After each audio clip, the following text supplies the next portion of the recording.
is Jack Dad? Jack Dad, where is Jack Dad? Hello, huge movie fanatic Nate, coming at you to review the third, I guess I want to say, whatever, amazing, stupendous, unbelievable entry, but unfortunately, in my opinion, those words really can't apply to this movie, so I'll just say simply the third entry in the Trancers series. I'm here to review the movie and, of course, the Blu-ray of Trancers 3. And one of the coolest things about the title is the title under the title, which is Deth Lives, which is those two words together like that, Deth Lives. It's kind of a interesting play on words, even though there's, it's not like he died in any of them, like Jason, so of course he's alive, but it's just a nonsensical play on words title. But Trancers 3 Deth Lives, obviously, I think it's kind of a more recent release, obviously. I can't remember. Yeah, it says 2015, so this came out last year on Blu-ray. So, it's one of the more newer full moon Blu-rays. One can only assume full moon is going to continue on and, do, I think 4 and 5. I think Thomerson only did 4 and 5. So anyway, on to the review of Trancers 3, Deth Lives. This is the first Trancers movie that wasn't directed by Charlie Band. It's 1992, and Full Moon is really just going full bore. It's the glory years for Full Moon. Charlie Band really doesn't have a lot of time to direct, and even when he does, he'll co-direct with his dad, or his dad will, like Dr. Mordred, or his dad will take over completely, like with Robot Wars. So this movie, actually went off to the guy who was formerly a writer, who actually did write this, and then, through, presumably more than likely a lot of ass-kissing and apparently some help from Tim Thomerson, the guy who wrote this one, Courtney, it is a guy by the name of Courtney Joyner, actually, this is his first time directing. And I guess I'll very quickly say, like I said, if you're just watching this review and didn't watch my other ones of Trancers 1 and 2, that unlike so many other Full Moon movies, I didn't grow up with the Trancers series. These are never really interested me as a teenager, so I never saw these movies until I was in my 20s. So, that could be a reason why these movies don't exactly, affect me on any kind of really big level, obviously having seen them not when I was a teenager, but when I was more of a, whatever, aging or, bitter 20-year-old or late 20-year-old or however old I was. So, I kind of thought Trancers was pretty cool, obviously written by the, two relatively creative writers, and was kind of cool. And then Trancers 2 was like a step down, very much like any sequel from for a movie will generally be. And unfortunately, this is kind of more of a step down. The thing about this movie is that it does things that, things that I like more than Trancers 2 does, but I guess because of a lot of the, I don't know, there's very little, I don't think there's barely any like exterior day. I mean, I don't like when a whole movie takes place in sets and just, interiors and stuff like that. That was one thing about, Trancers 2 that I kind of missed watching this one, that was shot in a lot of, day and night exteriors, and even they rented this whatever McMansion, whatever the hell, mansion Ashby's character had. So, one thing off the bat that I'm not too keen on Trancers 3 is just, very little to none exterior day or exteriors at all, and mostly just sets. One thing I do like about this movie, one of my complaints about Trancers 2, of course, is that was made before Helen Hunt was a star. This movie was actually, Trancers 3 was actually filmed when Helen Hunt was beginning to be a star. I think she was actually on her show, Mad About You. I mean, I didn't care about the show, but just having listened to the commentary, she was, I think, doing Mad About You at this time, and she very graciously spared like a day or two of her time to come and kind of wrap up her character, which is that ends with Jack Deth in this movie. Obviously, they, at this point, Full Moon is obviously continuing, or planning on continuing the Trancers series, because much like Puppet Master, Trancers was one of Full Moon's, probably biggest franchises. So, and with Helen Hunt's, success with the TV show and stuff, they very rightfully so wrote her out of this movie, and that was my big complaint with the second one is, you know, her character is in the second one, but there's really nothing for her to do. There was really no point. She barely was in the second one as a result. They just used her to, you know, get kidnapped in the second. I don't. Anyway, I'm reviewing the first one and the second one. I should be reviewing the third one. But anyway, what I was saying was, you know, this movie, it does do things, you know, that I like more, that I wish I would have done in part two or the second movie, but like having, you know, limited. It was cool to have like limited Helen Hunt and Megan Ward appearances. I really kind of like what they did with Megan Ward's character in this movie by turning her into a, you know, Sarah Connor character, if you will. Basically, you know, I think basically the movie starts with Jack Deth at odds with, you know, I don't know how many years later. Oh, it's 1992, so it's only 1 year after the events that happened in the second one. But he, you know, he's at odds with Lena or whatever. You know, the big happy ending with buying the house at the end of 2, I guess, didn't pan out. He's at odds with Lena. He's doing this, you know, slimy detective work where he's just videotaping cheating husbands in hotels and shit. They're at odds with. He's at odds with Lena. He wants to patch it up. Basically, you know, R.A. Mahilov, who was formerly played Leatherface in Texas Chainsaw Massacre 3, returns in this relatively lame kind of mask, slip-over mask thing, and that can be designed as this android, you know, sent back in time to get Jack Deth, because I can't remember why. These movies are confused. When they do the plot, like I said in the other, I think this, you know, Trancers 2 review, when they further the plot with just dialogue, it's hard for me to follow. These movies are just, you know, confusing regardless. So basically, I think, you know, there's some kind of like Trancer, you know, after the adventure, after what happened in Trancers 2. Not that we spend a lot of time in the future in any of the first two movies, but basically in the future in Trancers 3, further into the future than we've ever experienced in 1 or 2. This is my understanding. There's this big Trancer attack, where just droves and droves of Trancers and Trancer War or whatever, and they went back. I can't remember what they went back and got Jack Deth for. I don't know why I can never remember any of this. I just watched this movie today, but because the plot is furthered in the. Oh, I think I know. This is very much like a Terminator thing. The one thing I kind of like about this movie, and this movie ironically being written by the guy who wrote Puppet Master 3 and does, you know, the third entry in Puppet Master and Trancers, kind of does, you know, a prequel of events that took place before the first movie in both franchises. It's kind of cool to see Andrew Robinson, of course, plays, which is he's fantastic. All the baddies in the first 3 Trancers movies are fantastic, I will give it that. Andrew Robinson plays the bad guy in this movie, who was in 2006. So basically, R.A. Mahilov takes Jack Deth from, you know, 1992, where he's at odds with Helen Hunt, and then to the future where everything's gone to hell, and, you know, Megan Ward is still his wife in this new, you know, whatever 20th century at the time body that she, you know, kidnapped, as I talked about in the review for the second one, and took back to the future. She's, you know, fighting the war in the future like Terminator, Sarah Connor, whatever. So for a very limited stay in the future, then they teleport him back to 2006. When I think the reason they teleport him back to 2006 is because that's when this guy, who presumably is, from what I can understand, Andrew Robinson's character, is the creator of Trancers, basically, in 2006, which of course is the future when this movie was made and came out in 1992. Which is kind of cool to see, like, you know, the beginning of Trancers, and it was basically just a military thing, you know, just to make the super soldier and all this and that, very much like, you know, what the Nazis were purported to have done, or all this, you know, kind of whatever, which is, you know, true or not true, who knows, but it's what we are fed in the history books anyway.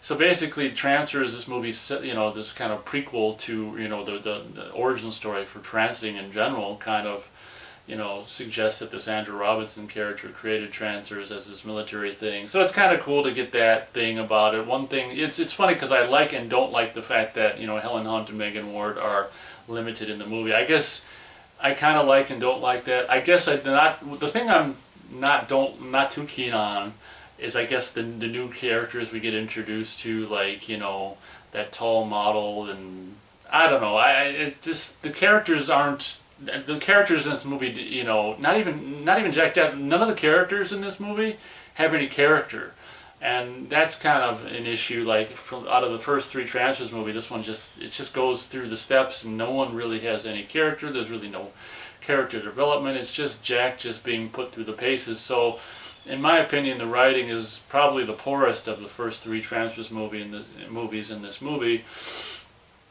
And the ironic thing is, I kind of like certain aspects about the movie. Like the going back and seeing kind of the origin of where trancing came from. The thing that's still confusing to me after watching even the first three Trancers movies is what causes trancing, like in the future when there's this big Trancer war or Trancer whatever, like. Because all the times you see trancing used in the movies, it's kind of like, except for maybe the second one, but the first one and the third one, it's kind of, used by the two bad guys, even to a certain extent the second one, So like when in the future in Trancers 3, when there's this big, millions of Trancers roaming the streets and being killing and being killed themselves and stuff, like, are they just trancing on their own volition, or is there a main brain behind that? I don't think they even say much about that. Long story short, I do find this to be, of the first three Trancers movie, the least interesting. Luckily it's the shortest one, which is favorable. It's only like 70 minutes, 75 with the credits, 70 minutes of running time, which includes, of course, like 3 minutes of just opening, nothing but black screen and opening credits. So it's like really like, of movie, it's like 60 whatever, 67 minutes of movie. So very much like the length of Robot Wars would be a year later. I like certain aspects, but they went, the second one was kind of too goofy, and I think this one they tried to go too dark, and I don't know. I mean, to me, the Trancers 2 and 3, just don't hold a candle to the tone and the feel of the first movie. Very much, which is the case with sequels, unfortunately, is the sequel is never as good as, generally is never as good or compares anything compared to the first movie, which obviously, in my opinion, is the case with the Trancers series. So, I guess maybe we'll leave the review at that. I'm going to just go 1 1/4 stars out of 4 for Trancers 3 Deth Lives. It's kind of hard to get through, in my opinion. It's not being a military person or fan of military, it's kind of a military movie in a lot of ways, because the characters are primarily like you follow kind of these military people who are just this one older brother is doing this Trancer thing, and which includes injections and all this shit, and younger brother gets into it, and we kind of follow these young people getting into the Trancer program and whatever. Another complaint about this movie that I just remember right now is very much with like the limited appearances of Helen Hunt and Megan Ward in the movie. I think out of the first three Trancers movie, this has the least, like, well, the movie's shorter, that doesn't help, but I mean, it has the least running time of like Jack Deth. It's almost like Jack Deth's character is a co-star of the movie. The Jack Deth character really doesn't do anything in this movie of any kind of heroic anything, from what I remember. It's just, he's just kind of like, it's just like reacting to what's going on around him. So it's Trancers 3 up until this point, in my opinion, is just the most blatant excuse for just like shooting, something that's barely a feature length and just getting it out just to get another one out on the shelf so we can have something to sell and Paramount something to distribute, and it's just kind of a blatant kind of money grab, in my opinion. It's just like I say, there's things that I like about it, in theory, that should are better than like Trancers 2, but unfortunately, I don't know, I don't think those ideas are like fully realized or done particularly that well by this first time director.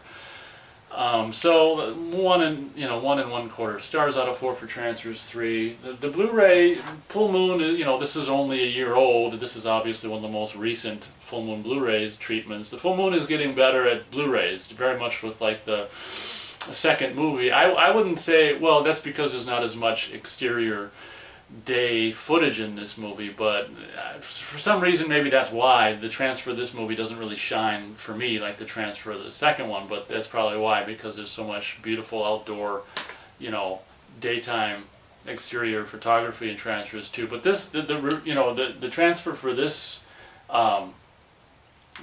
particular title is really good, and it's one of the, it's I've mentioned before on so many of these Blu-ray, Full Moon movie Blu-ray reviews, that when they first started, like Puppet Master and the first Puppet Master Subspecies, Doll Man, also Demonic Toys, and even Doll Man versus Demonic Toys, the transfers had, I don't know, weren't what I would regard as, top notch, or they'd had problems, of which I won't go into now. You can watch those reviews for the, my listing of their particular problems, but it was kind of a rough start when Full Moon, in my opinion, when Full Moon started making Blu-rays, but now they seem to be on a pretty good stride where, as the years go on and they keep putting out, the sequels to these movies and stuff like that, like Trancers 2 and 3, like these Blu-rays. I mean, the first Trancers Blu-ray, all of the Trancers Blu-rays are phenomenal, but for me, like 2 is, out of the first 3, is just, amazing, and this one is like the second best. This transfer is, I'd say is better than the transfer of the original Trancers. It's very sharp, very nice. And I can confirm also, as I do on all the Full Moon Blu-rays that I buy, I just watched the True Channel Stereo, and this one I can happily confirm is, just like with Trancers 2 Blu-ray, is actually in stereo. Like I say on every one of my Full Moon reviews, this does say that it has 5.1 surround, but I never try 5.1 surround on Full Moon Blu-rays because I figure, what's the point? I just do True Channel Stereo. This one, just like the first 2 Blu-rays of the first 2 movies, does have commentary with Tim Thomerson, but since Charlie Band didn't direct this movie, he steps out and is joined by Courtney Joyner. So it's Courtney Joyner and Tim Thomerson, no moderation, just them talking about this movie.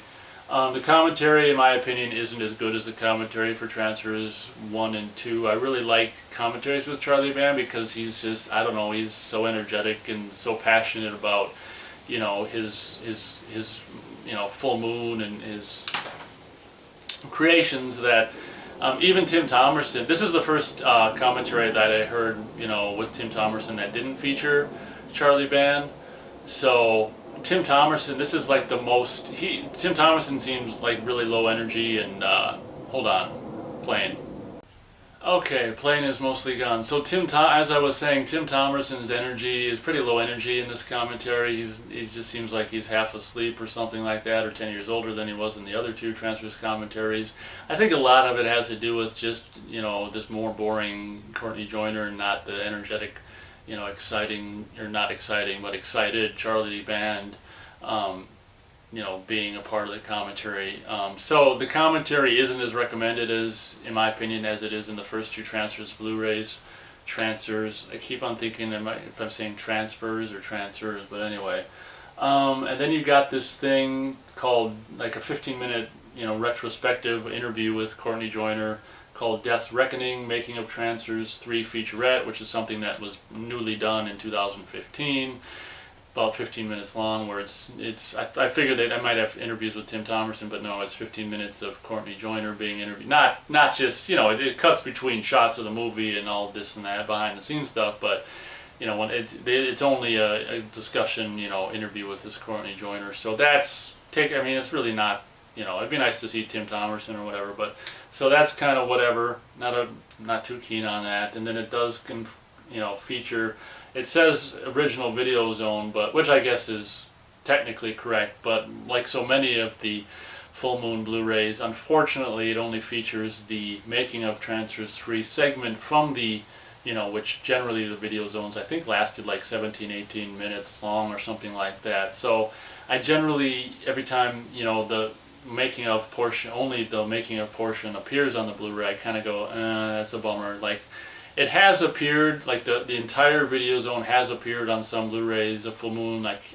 I'm sure I've reviewed those. I can't remember which titles, but I give them props, when that happens. I think Pit and the Pendulum, I just recently reviewed within the last several weeks or whatever. I think that featured the full, 18, 19 minute Video Zone, whereas this one, much like I think Trancers 2 as well, only features the making of, segment of that particular movie, part of the Video Zone, which is kind of a bummer. What the irony is, in the 15-minute Death's Reckoning Making a Trancers 3 featurette, Courtney Joyner references this intro that Charlie Band does at the beginning of the Video Zone for Trancers 3, and we kind of see like a little snippet of that in that video. But it's ironic that we wouldn't get to see the whole video zone that features that, you know, intro that he talked about, and it's just kind of like whatever. And it kind of makes me wonder, like, whose choice is it?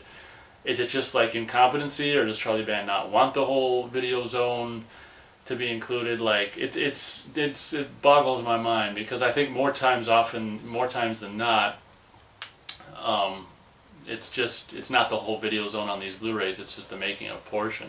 Oh, it should be noted that, not that it really matters, but I wouldn't have got this, you know, Blu-ray had I not been able to pick it up for $11 with free shipping at the fantastic, you know, 4th of July sale that FullMoonDirect.com just did this past summer. So if you're wondering why the hell a guy who's really not too keen on these movies got this, I didn't pay $25 for it. I paid $11, so, and I didn't pay shipping, so that's why I got it. I figured I was going to review Trancers 1 and 2, you know, movies and Blu-rays, so why not round it out with the third one? This is the most recent one, the newest one that's available on Blu-ray at this point, as far as I know. And like I say, I'm assuming they're, you know, Full Moon and Charlie Band's going to go ahead and continue, you know, doing Blu-rays of. I'm sure they'll do the Blu-rays of 4 and 5 as well, and I think 5 is where Tim Thomerson stops being in Trancers. But not a huge fan, obviously. I mean, because I don't give any of these movies any higher than 2 stars of this franchise. But it's kind of cool. It's getting less and less cool, I'm afraid, as time goes on. But that's my review for Trancers 3, movie and Blu-ray. So feel free to let me know what you think of this movie in the comments. And as always, I'll be catching you on the next movie review. Thanks for watching, and honk the train horn.